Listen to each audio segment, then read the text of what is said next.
अगर इस वीडियो को देखने के बाद बायोमोलिक्यूल्स के अंदर जो पॉलीसैकेराइड का कॉन्सेप्ट है उसके अंदर नीट लेवल का एक भी क्वेश्चन अटक गया तो मेरा दावा है कि मैं इस वीडियो को यूट्यूब से हटा दूंगा। लेकिन ये तुम लोगों को मेरा एक चैलेंज है कि कोई भी बच्चा इस वीडियो से पॉलीसैकेराइड का कॉन्सेप्ट ना सीख के मुझे बस दिखा दे।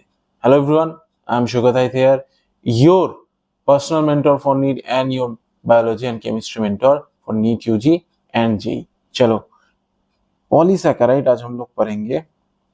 इसके पहले हम लोगों ने जो लेक्चर डिस्कस किया था वो था प्रोटीन्स और बायोमैक्रोमोलिक्यूल्स का। ठीक है, आई होप कि तुम लोगों को एक एक पॉइंट डिटेल में समझ में आया होगा। अगर समझ में नहीं आया है तो वो वीडियो जाके देख लो, चैनल में है। चलो, पॉलीसैकेराइड्स द एसिड। अभी पॉलीसैकेराइड होता क्या है, पहले ही एनसीईआरटी नहीं रीड करते, ठीक है, इसका थोड़ा सा कॉन्सेप्ट ले लेते हैं। पॉलीसैकेराइड का मतलब क्या होता है?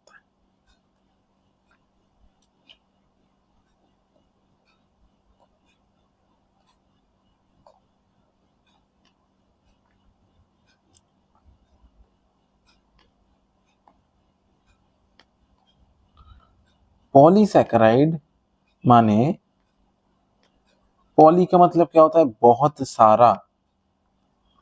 पॉलीसैकेराइड,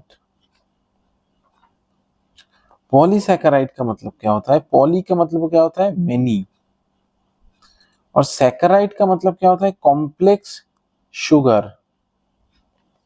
इसका मतलब है शुगर मॉलिक्यूल्स या फिर ग्लूकोज मॉलिक्यूल्स या फिर जो शुगर का जो मोनोमर्स है वो सब, जो शुगर का जो मोनोमर्स है, मतलब मोनोमर्स का मतलब मैंने समझाया था, मोनोमर्स से एक एक यूनिट है, वो सब जब बॉन्ड करके एक कॉम्प्लेक्स शुगर या फिर एक बड़ा सा शुगर फॉर्म करे, कॉम्प्लेक्स शुगर। अभी इस स्ट्रक्चर को हम लोग क्या कहेंगे? इस स्ट्रक्चर को हम लोग कहेंगे पॉलीसैकेराइड। ठीक है, समझ में आ गया पॉलीसैकेराइड का मतलब। अभी तुम लोगों के नीट में जितना भी क्वेश्चन आएगा वो सब इसी लेक्चर के अंदर से ही आएगा। चलो, the acid insoluble pellet also has polysaccharides. Acid insoluble का मतलब क्या होता है? ट्राइक्लोरो एसिडिक एसिड, जिसका हम लोगों ने पहले लेक्चर में पढ़ा था कि ट्राइक्लोरो एसिडिक एसिड के अंदर वो तो डायलूटेड था, उसके अंदर मैक्सिमम पोर्शन ऑफ वाटर था एसिड के अंदर। एसिड कभी पूरा कॉन्सेंट्रेटेड डाल नहीं सकते, क्योंकि पूरा जो अगर मसल कोई भी मॉर्टल और पिस्टन से पीस के उस ट्राइक्लोरो एसिडिक एसिड के सॉल्यूशन में डालेंगे, अगर वो डायलूटेड ना होके कॉन्सेंट्रेटेड होगा तो पूरा मसल को जला देगा। ठीक है, तो इसलिए डायलूटेड दिया जाता है। तो उसी के अंदर जो इनसोल्यूबल पोर्शन आता है उसके अंदर कार्बोहाइड्रेट्स या फिर पॉलीसैकेराइड आता है। तो कार्बोहाइड्रेट पॉलीसैकेराइड का एक नाम है। अभी सर कार्बोहाइड्रेट का मतलब जरा समझाना हमें। कार्बोहाइड्रेट का मतलब ये है, कार्बोहाइड्रेट में तुम लोगों को तीन पार्ट देखने को मिलेगा। एक है कार्ब, फिर है ओ, फिर है हाइड्रेट। इसका मतलब क्या है? कार्ब का मतलब है कार्बन, ओ का मतलब है ऑक्सीजन, और हाइड्रेट का मतलब है हाइड्रोजन। तो कार्बन, ऑक्सीजन और हाइड्रोजन, ये तीनों जो एटम है, इसको मिला के जो मॉलिक्यूल बनेगा उसको हम लोग बोलेंगे कार्बोहाइड्रेट, जिसका जनरल फॉर्मूला होता है CnH2O होल n। जैसे कि समझ लो, मैं कार्बोहाइड्रेट का एक मोनोमर यानी कि ग्लूकोज का एक एग्जांपल लेता हूं। अगर C6 हो तो H2O होल 6, इसका मतलब C6H12O6। समझ में आ गया? ठीक है, चलो, यहाँ पे यही बात किया हुआ है। असल में ये सब क्या होता है, इन सब के अंदर तुम लोगों को ऐसा कुछ बॉन्ड्स देखने को मिलेगा। अभी ये क्या है मैं डिटेल में धीरे धीरे समझाता हूँ। एक बार में ही अगर बोल दूंगा तो दिमाग के ऊपर से बाउंस करके चला जाएगा, बाउंसर की तरह। As another class of macromolecule, जिसका मतलब पॉलीसैकेराइड क्या है? एक टाइप ऑफ मैक्रोमोलिक्यूल है। मैक्रोमोलिक्यूल का मतलब मुझे जरा बताना, पिछले क्लास में मैंने बताया था। मुझे भी तो देखना है कि तुम लोग क्लास ठीक से फॉलो कर रहे हो कि नहीं और पढ़ाई ढंग से कर रहे हो कि नहीं। Polysaccharides are long chain of sugar, पहले ही बताया। They are threads, literally cotton thread containing different monosaccharides as building blocks, मतलब बहुत सारा मोनोसैकेराइड ऐसे एक थ्रेड की तरह जोड़ जोड़ के हम लोगों को क्या मिलता है, पॉलीसैकेराइड मिलता है। समझ गए? For example cellulose is a polymeric saccharide consisting of only one type of monosaccharide। Cellulose के अंदर क्या आता है, सेलुलोज के अंदर only one type of monosaccharide आता है, यानी कि ग्लूकोज, मतलब बहुत सारा ग्लूकोज को अगर तुम लोग बॉन्ड से जोड़ दोगे, अभी वो कौन सा बॉन्ड है मैं थोड़ी देर बाद में बताता हूँ, बहुत सारा ग्लूकोज को जोड़ दोगे तो तुम लोगों को क्या मिलेगा, सेलुलोज मिलेगा। और ये क्या है, ये है क्या है, होमोपॉलीमर है। होमो का मतलब होता है सेम, ठीक है, होमो का मतलब क्या होता है, सेम। पॉलीमर का मतलब क्या होता है, अभी मैंने समझाया कि बहुत सारा मोनोमरिक स्ट्रक्चर जब बॉन्ड करके एक पॉलीमरिक स्ट्रक्चर फॉर्म करे, या फिर बहुत सारा एक लंबा चेन फॉर्म करे, एक एक रिपीट होके एक लंबा चेन फॉर्म करे, उसको हम लोग पॉलीसैकेराइड बोलेंगे। तो सेलुलोज इज ए होमोपॉलीमर। समझ में आ गया? तो सेलुलोज क्या होता है, सेलुलोज क्या होता है, एक होमोपॉलीमर, ठीक है। एक एक पॉइंट में लेके चलूंगा एनसीईआरटी का, जिसके बाहर एक तिनका क्वेश्चन नहीं आ सकता। Starch is a variant of this but present as a store house of energy in plant tissue, मतलब सेलुलोज की तरह ही दिखने वाला एक चीज है, एक मॉलिक्यूल है जिसको हम लोग बोलते हैं स्टार्च, ठीक है।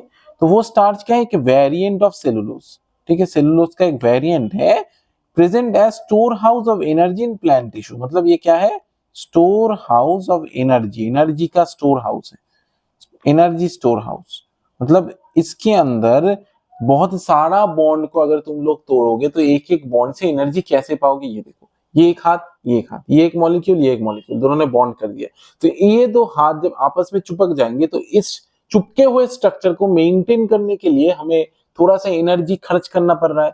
अभी जब इस चुपके हुए स्ट्रक्चर को हम लोग तोड़ देंगे तो कोई एनर्जी नहीं है, जीरो। तो पहले एनर्जी कुछ था, प्लस में प्लस एक्स था, सपोज कर लो, अब कितना एनर्जी है बॉन्ड में, जीरो, तो क्या हो गया, प्लस एक्स एनर्जी बाहर निकल गया, तो वही एनर्जी प्लांट अपने खाने के लिए यूज करता है, ठीक है, या फिर अपने काम के लिए यूज करता है। Animals have another variant called glycogen, यानी कि स्टार्च किसके बॉडी में प्रेजेंट होगा, स्टार्च किसके बॉडी में प्रेजेंट होगा, एक सेकेंड, हाँ, स्टार्च किसके बॉडी में प्रेजेंट होगा, प्लांट के बॉडी में। और ग्लाइकोजन यानी कि ग्लूकोज का एक बड़ा भाई ग्लाइकोजन किसके बॉडी में प्रेजेंट होता है, एनिमल के बॉडी में, ठीक है, समझ गया, समझ गए, ओके, चलो। Insulin is a polymer of fructose, insulin नाम का जो हार्मोन है ये क्या है, फ्रक्टोज का पॉलीमर है, फ्रक्टोज पॉलीमर इंसुलिन। इंसुलिन का काम क्या है जरा बताना, ब्लड शुगर कंट्रोल करता है, ठीक है। इन ए पॉलीसैकेराइड चेन से glycogen, the right end is called reducing end end the left end is called the non reducing end, मतलब राइट एंड को हम लोग क्या बोलेंगे, रिड्यूसिंग एंड, और लेफ्ट एंड को क्या बोलेंगे, non reducing end. It has branches as shown in the form of a cartoon, ये रहा फिगर 9.2 में कार्टून के फॉर्म में दिखाया गया है। स्टार्च फॉर्म्स, सर आप बहुत ज्यादा डिटेल में क्यों नहीं पढ़ रहे, क्योंकि इसके बाहर एक दिन का क्वेश्चन आने वाला है नहीं, जितना लगता है मैं जरूर बताऊंगा, मुझे पता है कि कौन कौन से जगह पे कंफ्यूजन हो रहा है, बहुत जल्दी आ रहा हूँ।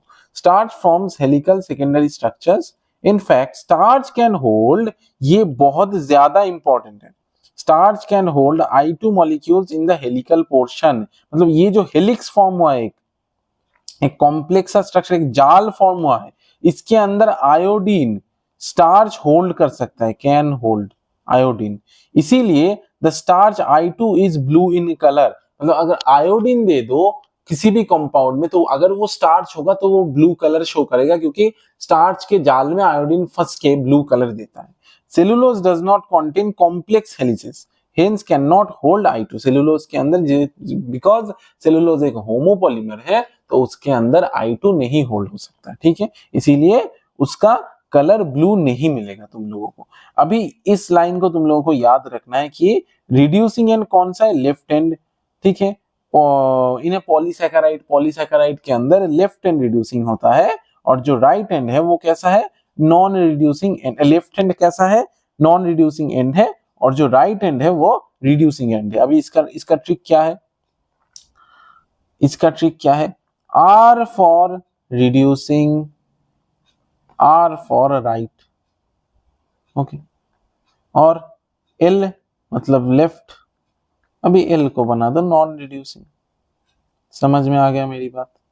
सब कुछ एग्जाम हॉल में तुम लोग याद नहीं रख सकते क्योंकि 100 चैप्टर्स है, 90 चैप्टर्स है। अगर 90 चैप्टर का एक एक चैप्टर का कॉन्सेप्ट उठाओगे 1000 के ऊपर होगा। 90,000 कॉन्सेप्ट याद करके नीट में नहीं जा सकते, ठीक है। इसीलिए कुछ कुछ ट्रिक्स भी अप्लाई करना जरूरी है क्योंकि मैंने एग्जाम दिया हुआ है, मैंने एग्जाम क्रैक किया हुआ है, मुझे पता है कि एग्जाम कैसे लिखा जाता है पेपर। ओके, चलो समझ में आ गया।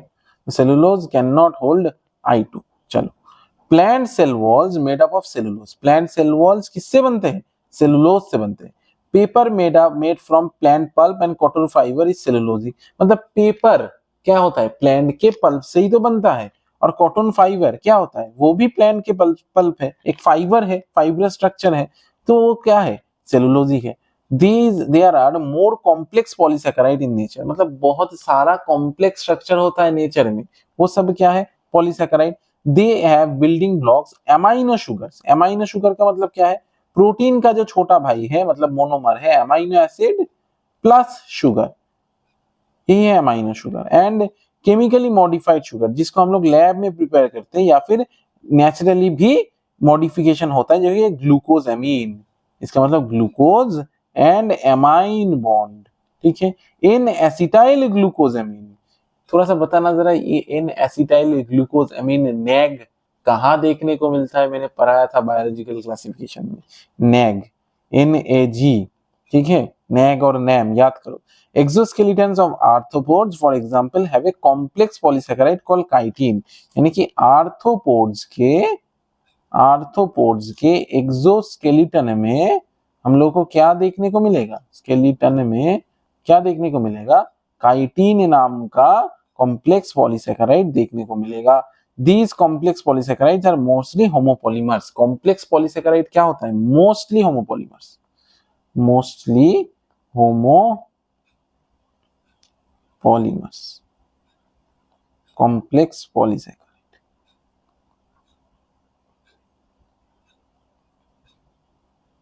ठीक है। अभी सर हमें एक कंफ्यूजन है कि रिड्यूसिंग एंड और नॉन रिड्यूसिंग एंड कैसा है ना। एक जगह के लेफ्ट यहाँ पे बोला गया है कि in a polysaccharide chain the right end is called reducing end the left end is called, ये हो गया लेफ्ट, ये हो गया राइट। राइट एंड में तुम लोग OH देख सकते हो, इसका मतलब हाइड्रोजन इज प्रेजेंट। हाइड्रोजन कैसा होता है, रिड्यूसिंग इन नेचर, पता है तुम लोगों को हाइड्रोजन कैसा होता है, रिड्यूसिंग इन नेचर, रिड्यूस कर देता है, यानी कि इलेक्ट्रॉन प्रदान करता है। हाइड्रोजन से इलेक्ट्रॉन खींचना आसान है क्योंकि छोटू सा कंपाउंड है, एक ही प्रोटॉन है, खींचना बहुत ज्यादा आसान है। और यहाँ पे ऑक्सीजन है, हाईली इलेक्ट्रोनेगेटिव कंपाउंड, यानी कि इसीलिए लेफ्ट हैंड कैसा है, नॉन रिड्यूसिंग, रिड्यूस नहीं करेगा, इलेक्ट्रॉन खींच लेगा। ऑक्सीजन के ऑक्टेट में हम लोगों को आउटर मोस्ट शेल में हम लोगों को 6 इलेक्ट्रॉन्स देखने को मिलता है। ऑक्सीजन का एटॉमिक नंबर 8 होता है, 2 और 6, तो 6 इलेक्ट्रॉन में इसको बस 2 ही इलेक्ट्रॉन चाहिए, तो ये खींच लेगा, यानी कि नॉन रिड्यूसिंग है, रिड्यूस नहीं करेगा, इलेक्ट्रॉन ले लेगा, तो इसीलिए इसको हम लोग नॉन रिड्यूसिंग बोलते हैं। तो मैंने इसको समझा भी दिया और तुम लोगों को ट्रिक भी बता दिया, ठीक है। तो ये था पूरा वीडियो। आई होप कि तुम लोग वीडियो को अच्छे से शिद्दत से देखोगे और कमेंट बॉक्स में जरूर मुझे बताओगे कि वीडियो कैसा लगा। और एक बार #complete मेरे लिए और तुम लोगों के लिए एक बार कमेंट बॉक्स में लिख के जरूर जाना। आई एम शुगर सर यार, साइनिंग ऑफ।